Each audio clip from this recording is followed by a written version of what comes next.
Good morning, students. Welcome to Pole Science class. Today we are going to discuss two different topics of chapter 6 International Organizations. Your first topic is jurisdiction of the UN, and second, India and the UN reforms. So, let us start our discussion regarding our today's topic jurisdiction of the UN. As the UN completed 60 years of its existence, the heads of all member states met in September 2005 to celebrate the anniversary and review the situation. जैसे ही 60 years complete हुए UN के, तो सभी members ने मिलकर celebration किया, anniversary celebrate की इसकी 2000 सितंबर 2005 में, एंड रिव्यू द सिचुएशन,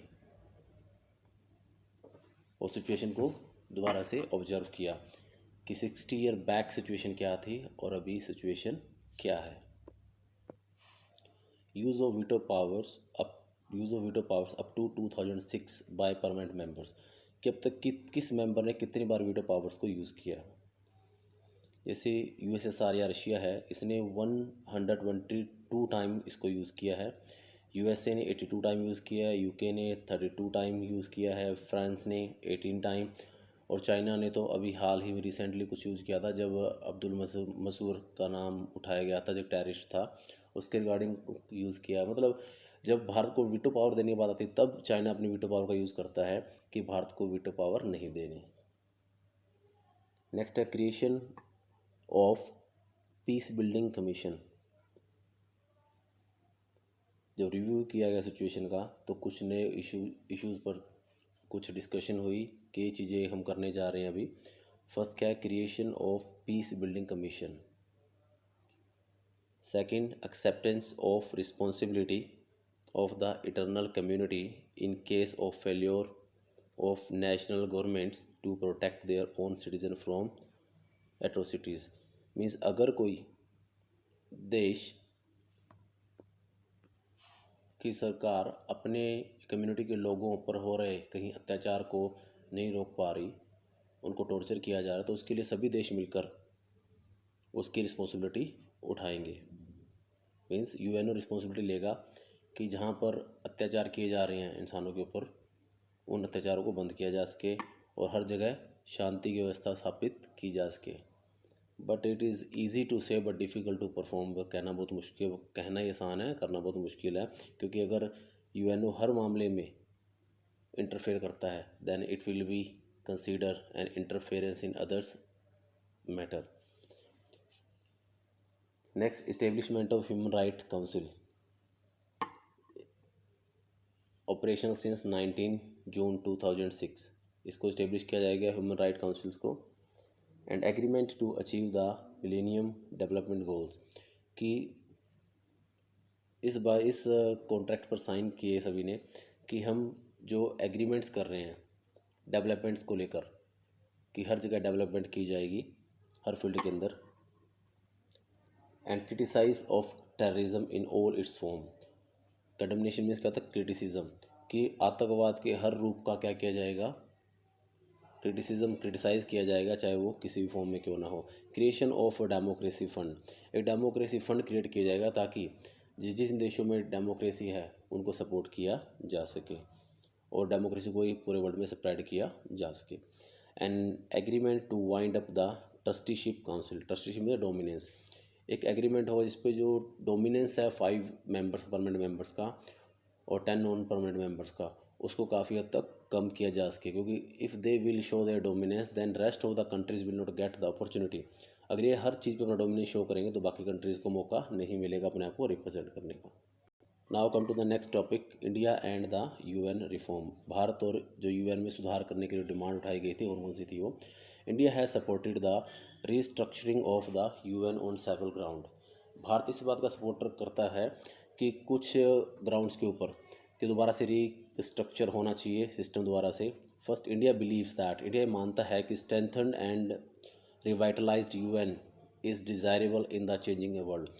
वो ये मानता है कि इसकी जो ताकत है वो बढ़नी चाहिए, चेंज होनी चाहिए, और वो भी बदलते इन्वायरमेंट के according. India is support and enhance the role for the UN in promoting development and cooperation among state। India इस बात की सपोर्ट कर रहा है कि जो यूएन है उसका रोल बढ़ना चाहिए, उसकी भूमिका बढ़नी चाहिए किस चीज़ में, प्रमोटिंग डेवलपमेंट में और कोऑपरेशन अमंग स्टेट्स, जो जो मेंबर स्टेट कंट्रीज़ हैं उनके बीच में कोऑपरेशन और सहयोग हो, ऐसी भूमिका उसको परफॉर्म करनी चाहिए।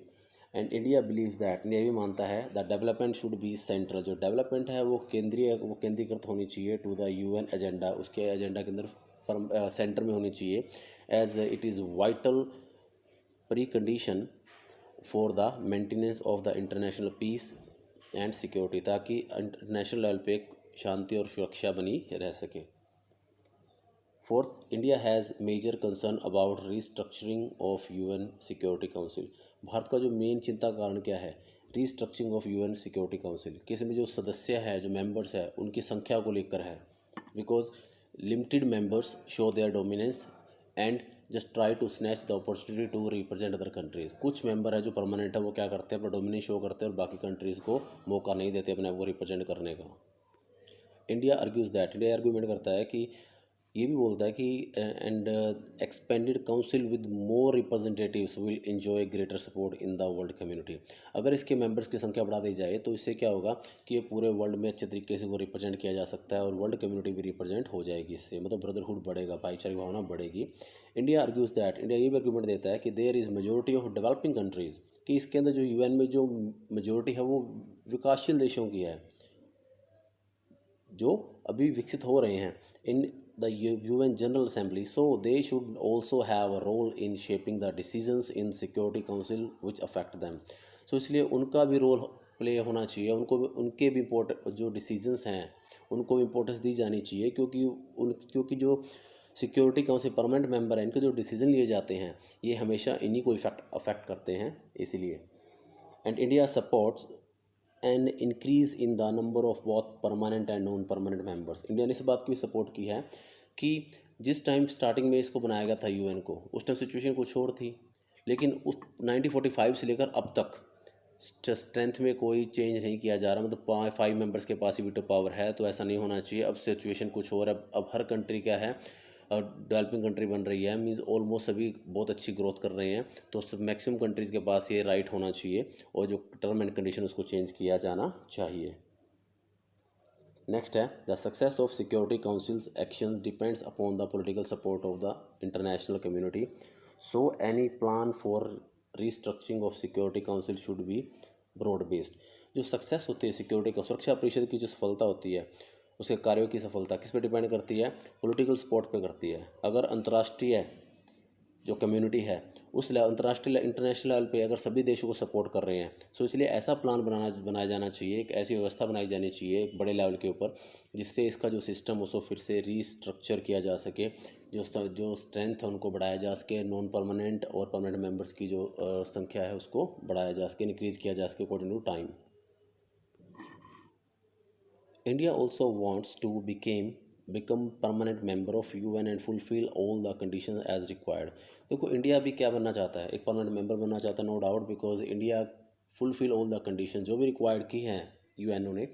यूएन जो भी रिक्वायर्ड करता है कंडीशन वो सारी इंडिया पूरी करता है। पहली बात क्या, India is the most populous country, सबसे ज़्यादा क्या है, एक पॉपुलस कंट्री है, मीन यहाँ पॉपुलेशन बहुत ज़्यादा है, पूरा जो वर्ल्ड है उसकी 17% जो पॉपुलेशन है इंडिया के अंदर है। So country in the world with 1/5 of world population and India is the world's largest democracy। UN demand करता है कि मेंबरशिप उसको मिलती है जहाँ जो क्या जिसके पास वर्ल्ड लार्जेस्ट डेमोक्रेसी हो, तो इंडिया में ये चीज़ भी इम्प्लीमेंट होती है। इंडिया भारत क्या है, बहुत बड़ा एक लोकतांत्रिक देश है। And India is economic emergency on the world stage. अब इंडिया की जो इकोनॉमी है वो वर्ल्ड स्टेज पे एमरजेंस हुई है, रैपिडली स्पीड से ग्रोथ कर रही है day by day. And India is a regular financial contributor of to the UN, और इंडिया है वो क्या है, एक रेगुलर कंट्रीब्यूटर है यूएन का, और इंडिया कभी भी अब तक एक बार भी फेल नहीं हुआ अपना जो फाइनेंशियल जो कंट्रीब्यूशन देता है यूएन को उसको पे करने में। सो इसके अकॉर्डिंग भी इंडिया क्या करता है, डिजर्व करता है to be the permanent membership of UN. India has participated in virtually all of the initiative of the UN, और यूएन ने जितने भी इनिशिएटिव किए हैं, पहलकदमी जितने भी प्रोग्राम्स किए हैं, सभी के अंदर इंडिया हमेशा क्या करता है, इनिशिएटिव रोल प्ले करता है, हमेशा पहल करता है. So that's why India deserve the veto power, India deserve the permanent membership in security council. India signifies a growing importance in world affair in conduct of its foreign policy. जो भारत क्या करता है, सिग्निफाइज ए ग्रोइंग इंपॉर्टेंस, दर्शाता है, एक उभरता हुआ महत्व दिखा रहा है अपना, जो इंटरनेशनल इश्यूज़ है उनके अंदर उनको कंडक्ट करने में अपनी फॉरेन पॉलिसी को इस तरीके से मैनेज कर रहा है भारत कि किसी भी देश को कोई प्रॉब्लम ना हो. लेकिन बट फिर भी क्या है, some countries don't want that India get veto power. कुछ देश ऐसे हैं जो चाहते हैं कि भारत को वीटो पावर मिले ही ना, पाकिस्तान की तरह हैं, because they are concerned about India's nuclear weapons capabilities.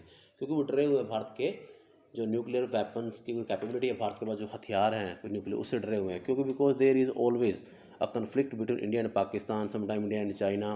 सो वो डरे हुए कि कहीं भारत किसी देश पर अटैक ना कर दे, अपने हथियारों का यूज़ ना कर ले. लेकिन भारत ने ओपनली बोल रखा है कि हम इनका यूज़ तब करेंगे, सेकंड वन बनकर करेंगे, जब हम पर कोई अटैक कर देगा तब अपने डिफेंस में हम इसका यूज़ करेंगे, अदरवाइज हम किसी भी इसका यूज़ नहीं करेंगे.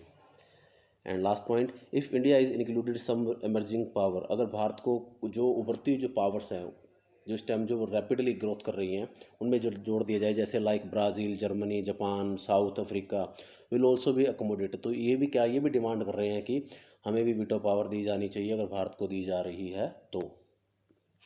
सो dear students, today we have discussed 2 different topics of chapter 6. So I request you to listen it twice and thrice so that you can easily understand this topic. So till then, thanks and have a nice day.